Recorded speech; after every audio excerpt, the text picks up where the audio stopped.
संस्कृत विश्वविद्यालयका कुलपति प्राध्यापक हरेराम त्रिपाठीज्यूलाई महत्त्वपूर्ण अभिव्यक्तिका लागि हार्दिक अनुरोध गर्दछु।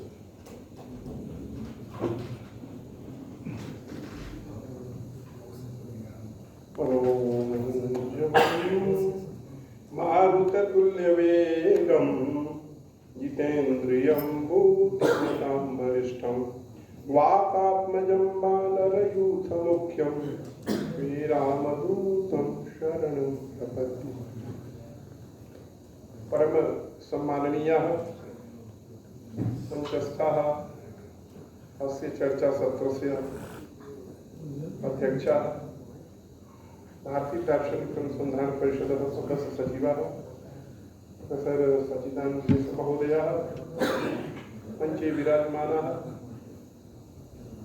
सोमनाथ संस्कृत विश्वविद्यालयस्य कुलपतयः, जगद्गुरु शंकराचार्य संस्कृत विश्वविद्यालयस्य कुलपतयः, अथ च भोपाल केंद्रीय संस्कृत विश्वविद्यालयस्य भोपाल परिसरस्य निदेशकाः प्रोफेसर रमाकांत पांडे महोदयाः, काशी हिंदू विश्वविद्यालयस्य व्याकरण शास्त्र निष्णाताः विद्वांसः ब्रजभूषण ओझा महोदयाः, अथ च नेपाल विश्वविद्यालयस्य सम्माननीयाः अध्यापकाश्च समग्रे समक्ष विद्यमानाः विभिन्नेभ्यः भारत देशस्य विभिन्नेभ्यः स्थानेभ्यः समागताः संस्कृत विश्वविद्यालयस्य कुलपतयः, केंद्रीय संस्कृत विश्वविद्यालयस्य निदेशकाः, अथ च केंद्रीय संस्कृत विश्वविद्यालयस्य कुलपतयः इदानीं बहिः सन्ति श्रीनिवास वरखेड़ी महोदयाः, नीति आयोगस्य नीति प्रतिष्ठानस्य निदेशकाः, अथ च अन्ये ये केपि समुपस्थिताः प्रियां मित्राणि विद्वांसः भ्रातरः भगिन्यश्च। नेपाल भारतयोः शास्त्राध्ययनस्य दशाः दिशाश्च इति विषयमवलम्ब्य किञ्चित् अस्माकं अहं वदिष्यामि। इतः पूर्वं पूर्वपीठिका तु स दत्तवान् इति अस्माकं सोमनाथ संस्कृत विश्वविद्यालयस्य कुलपति महोदयः। भवन्तः जानन्ति यत् अनादिकालतः भारतवर्षस्य नेपाल देशस्य सम्बन्धः वर्तते। यतोहि पूर्वं नेपाल संस्कृत विश्वविद्यालयः सम्पूर्णानंद संस्कृत विश्वविद्यालयस्य सम्बद्ध महाविद्यालयः आसीत्। भवन्तः जानन्ति अस्माकं भारतदेशे यत्र कुत्रापि वयं गच्छामः इति नेपालदेशे सैनिकेषु मध्ये सैनिकाः प्रसिद्धाः सन्ति। गोर्खा रेजिमेंट इति प्रसिद्धाः सन्ति। एवं अस्माकं तः छात्राः समागत्य काश्याम् अध्ययनं कृतवन्तः अकुर्वन् इति। यथा मम समयेपि अस्माकं गुरवः सन्ति इदानीं पद्मविभूषण प्रोफेसर बसंत त्रिपाठी महोदयः, तेषां सकाशे तत्र वाल्मीकि विश्वविद्यालयस्य वा नेपाल संस्कृत विश्वविद्यालयस्य कश्चन आचार्यो आसीत् पद्माकर भट्टराई इति, तत्र अध्ययनं कृतवान् मया सह एव। तत्र विश्वविद्यालय अनुदान आयोगस्य छात्रवृत्तिः अपि अहं प्राप्तवान्, सोऽपि प्राप्तवान् इति समानता वर्तते उभयत्र।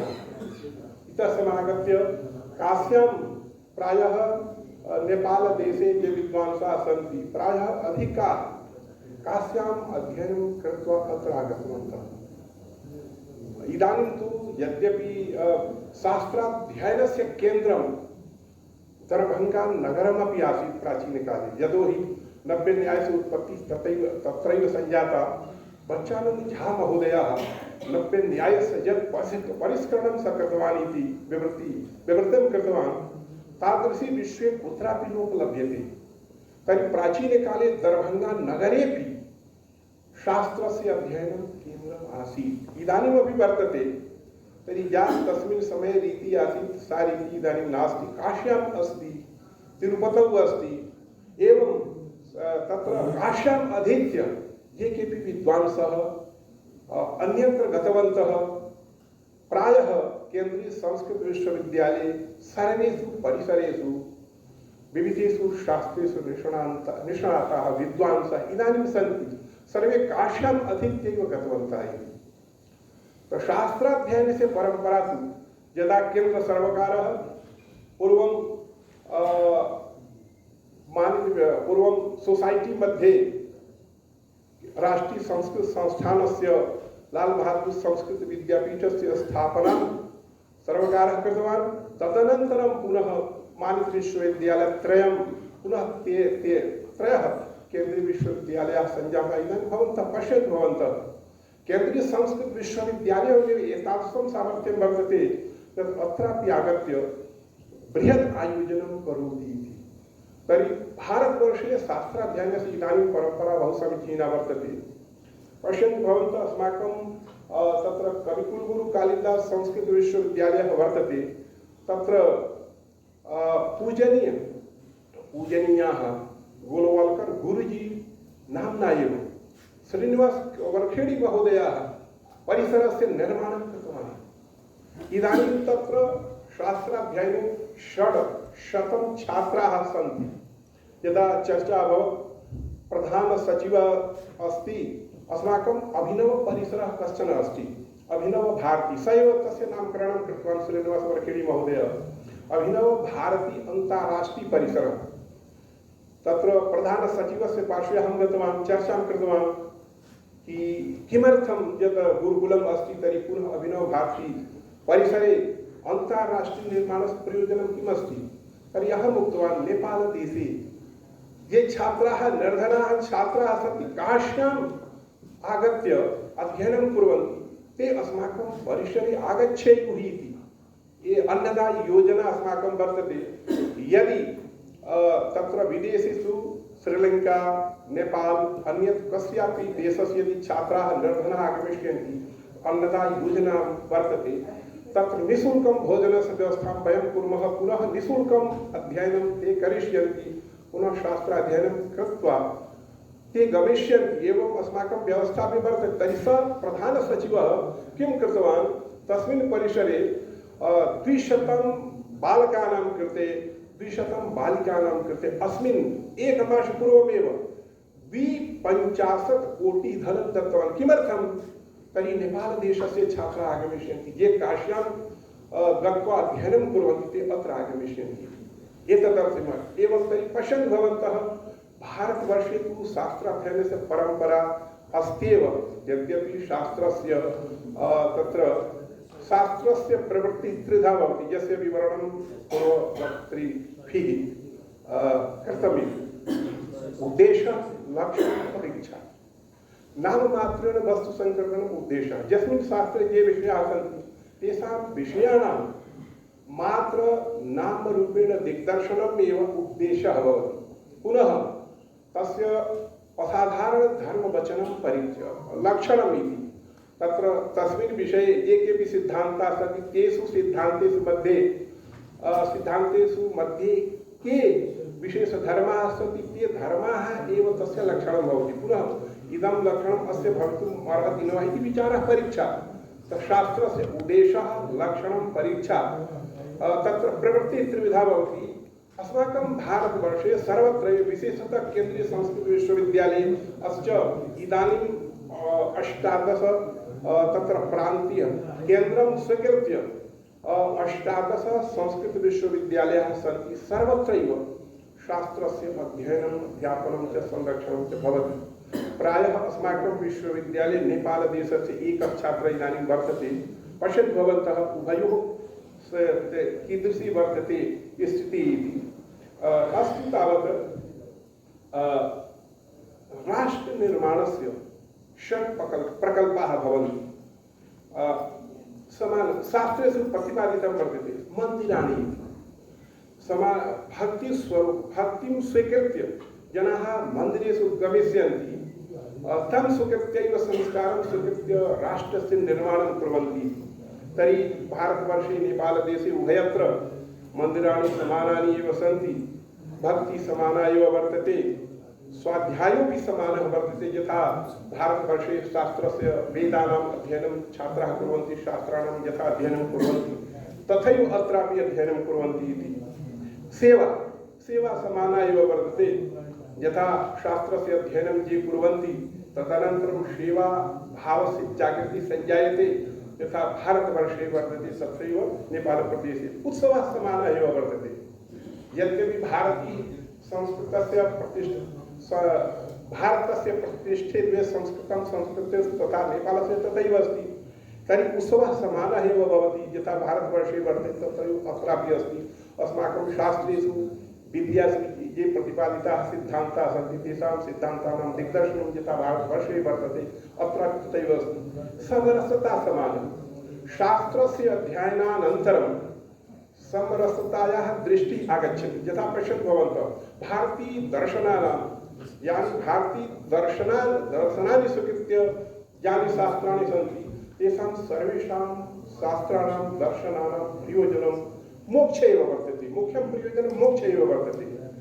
यदि धर्म अर्थ काम एते त्रयः पुरुषार्थाः अनित्याः सन्ति तर्हि यदि मोक्षस्य चिन्तनं वयं कुर्मः आध्यात्मिकरीत्या कुर्मः तर्हि तत्र रागद्वेष ईर्ष्यारागद्वेषाणां निवृत्तिः संजायते। ईर्ष्याद्वेषारागद्वेषाणां निवृत्तिः संजायते तर्हि समरसता आगच्छति। समरसता आगच्छति यथा शास्त्राध्ययनेनैव समरसता आगच्छति। अनन्तरं कौशलविकासः शास्त्राध्ययनेन पश्यन्तु भवन्तः यथा नव्य न्यायस्य नव्य व्याकरणशास्त्रस्य ये अध्ययनं कुर्वन्ति तर्हि सूक्ष्मतम सूक्ष्मविषयाणाम् अनुचिन्तनं ते कुर्वन्ति तदा कौशलविकासः संजायते। तत्र वेदानाम् अध्ययनेनापि कौशलविकासः जायते, प्रतिभायाः विकासः जायते, नव्य व्याकरणस्य नव्य न्यायस्य एवं ये यानि शास्त्राणि सन्ति तेषां सर्वेषां शास्त्राणाम् अध्ययनेन कौशलविकासः जायते। अस्तु एवं रीत्या वयं चर्चां कुर्मः तर्हि उभयत्र समानता वर्तते। यथा भारतवर्षे तथा तत्र नेपालदेशेपि तथैव समानता वर्तते। पश्यन्तु भवन्तः अत्र नेपालदेशे यदि कश्चन विद्वान् अस्ति स अध्ययनं शास्त्रस्य अध्ययनं कृत्वा यदि भारतवर्षे गच्छति कुत्रापि तस्य वृत्तिः लब्धुं शक्यते इति वृत्तेः अभावः कुत्रापि न भवति सम्पूर्णभारतदेशे। पश्यन्तु अस्माकं सम्पूर्णानन्दसंस्कृतविश्वविद्यालये भूटानदेशस्य अस्ति। इदानीं विभागाध्यक्षः वर्तते अधिकारी हरिप्रसाद अधिकारी महोदय। एवं अस्माकं भारतवर्षे कुत्रापि यदि शास्त्रस्य अध्ययनं स कृत्वा यदि गच्छति कुत्रापि समानता वर्तते तर्हि दशादिशा उभयत्र समानैव वर्तते।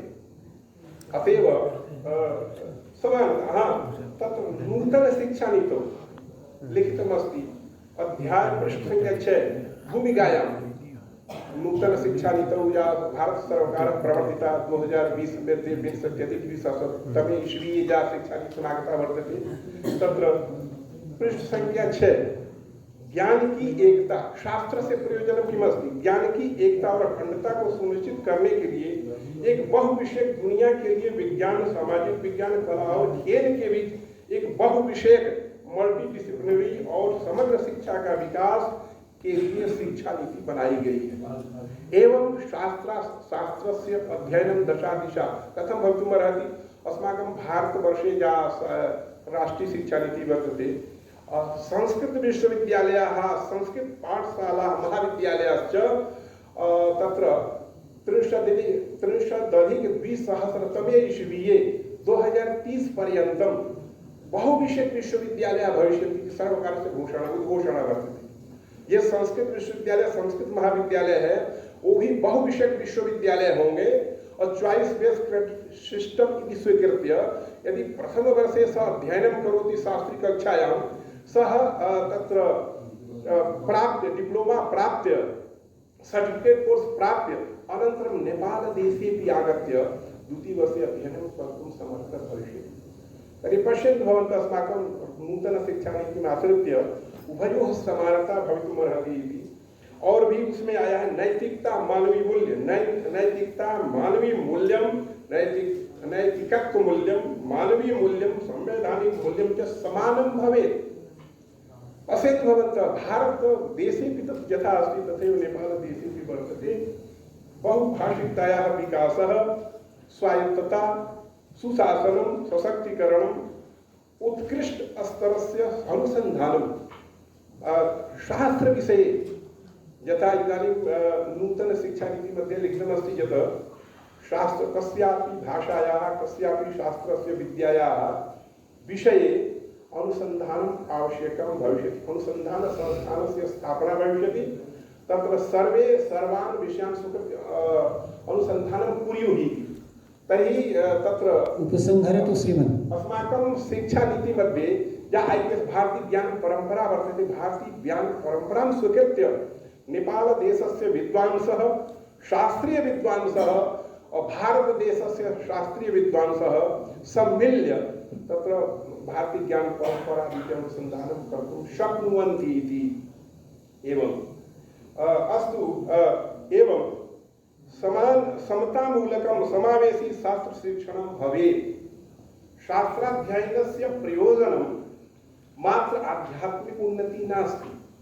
न्यायसूत्रे प्रथमसूत्रस्य भाष्ये प्रतिपादितं यत् यदि आध्यात्मिक दर्शनं न्यायशास्त्रं वर्तते तर्हि प्रमेये सर्वेषाम् अन्तर्भावः पदार्थानां भवितुमर्हति। तर्हि षोडश पदार्थानां निर्वचनं किमर्थं शास्त्रकारैः गौतमैः कृतं? तत्र उच्यते इदं शास्त्रं लोक व्यवहारिकं शास्त्रमपि वर्तते। तर्हि सर्वेषां शास्त्राणां प्रयोजनं मात्र शास्त्रस्य निष्पादनमेव नास्ति, अध्ययनं नास्ति, अपि लोकोपकारकं भवेत्। अथ च समतामूलकं समारसतामूलकं समाजे कथं समरसता आगमिष्यति तदपि शास्त्राध्ययनेन करणीयम्। समतामूलकं समाजं कथं भवेत्, समतामूलकस्य समाजस्य स्थापनाकरणे शास्त्राध्ययनस्य प्रयोजनं किमस्ति, कथं कर्तुं शक्यते, एतदपि अस्माभिः चिन्तनीयम्। गुणवत्तापूर्णो विश्वविद्यालयः महाविद्यालयश्च भवेत् शास्त्राध्ययनेन। मात्र शास्त्राध्ययनेन मम पार्श्वे ज्ञानं भवेत् तदेव न, आचार्येऽपि तथैव भवेत्। पूर्ववक्तृभिः उक्तं यत् एतत् देशप्रसूतस्य सकाशादग्रजन्मना स्वं स्वं चरित्रं शिक्षेरं पृथिव्यां सर्वमानवान्। तो अब बताइए, एवं रीत्या शास्त्राध्ययनस्य ग्रंथस्य मात्र आलोटनं नास्ति, अपितु आचरणं तदा भवेत्। अस्माभिः तथैव आचरणीयम्। उभयोः मध्ये समानता अस्ति। अग्रे दशादिशा च भारतवर्षे तु शास्त्राणाम् अध्ययनस्य भविष्यत्येव। अनन्तरम् एकं वदिष्यामि। पूर्वं कश्चन वक्ता उक्तवान् यत् महोदयः एव उक्तवान् कि केन्द्रीय संस्कृत विश्वविद्यालयस्य अत्र परिसरः भवेत्। अस्माकं नूतनशिक्षानीतौ अध्याय 12.7 वर्तते। तत्र लिखितम् अस्ति, 2 देश मिल करके शोध कार्य करें और विदेशी छात्रों को आकृष्ट करने के लिए आप इस तरह की गुणवत्ता शिक्षा में बनाइए। शिक्षा को ऐसे अध्ययन, शास्त्र का अध्ययन अध्यापन करिए कि अनेक देशों के आकर के छात्र अध्ययन करें। फिर उसके अनंतर वो भी कहते हैं कि यदि भारतवर्ष के जो विश्वविद्यालय अत्यंत समृद्ध होंगे, गुणवत्तापूर्ण होंगे, वो अन्य देशों में भी अपने कैंपस को स्थापित कर सकते हैं। इस तरह का नूतन शिक्षा नीति के 12वें अध्याय के 7वें पॉइंट में दिया हुआ है। और उसमें इंडोलॉजी, भारतीय भाषाओं का, आयुष चिकित्सा पद्धति, योग कला, इनका परिसर हम गुणवत्ता लेकर के विदेशों में भी खोल सकते हैं। एवं निर्देशः नूतन शिक्षा नीतौ वर्तते। तर्हि महोदयैः उक्तं समयः नास्ति। तर्हि अस्तु तावत् भारतवर्षे शास्त्राध्ययनस्य इदानीं बहु विकल्पः वर्तते, जीवनवृत्तिः अपि लभ्यते। तर्हि तथैव उभयोः सम्मिल्य पश्यन्तु भवन्तः, अस्माकं नेपाल संस्कृत विश्वविद्यालयस्य कुलसचिवः अथ च 3 विद्वांसः मम विश्वविद्यालये गत्वा MOU कृतवन्तः। एते स्टूडेंट टीचर एक्सचेंज प्रोग्राम, तत्र नूतन शिक्षा नीतौ लिखितमस्ति, भारत के अन्य देशों में रहने वाले विश्वविद्यालय के साथ छात्र और अध्यापक का ये जो एक्सचेंज प्रोग्राम, आप वहाँ के छात्र अध्यापक आपके यहाँ आवे और आपके छात्र और अध्यापक वहाँ आवे। और हम लोग ये भी किए हैं कि भारत में जो हमारे क्षेत्र में जो मैन्युस्क्रिप्ट है और नेपाल में जो मैन्युस्क्रिप्ट है, उस मैन्युस्क्रिप्ट का आदान प्रदान दोनों विश्वविद्यालय मध्य आर्थिक सहयोग से उसका प्रकाशन करेंगे। इस तरह का अनुबंध हम लोग किए हैं।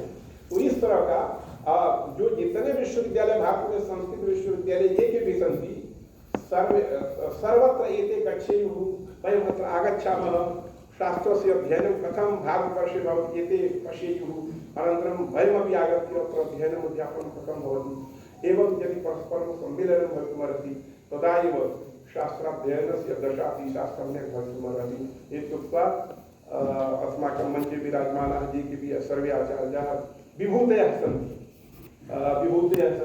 तेभ्यः सर्वेभ्यः समक्षेपि विभूतयः सन्ति तेभ्यः सर्वेभ्यः सर्वान् प्रति कृतज्ञतां विज्ञाप्य नमस्कारं विधाय विरमामि। नमो नमः।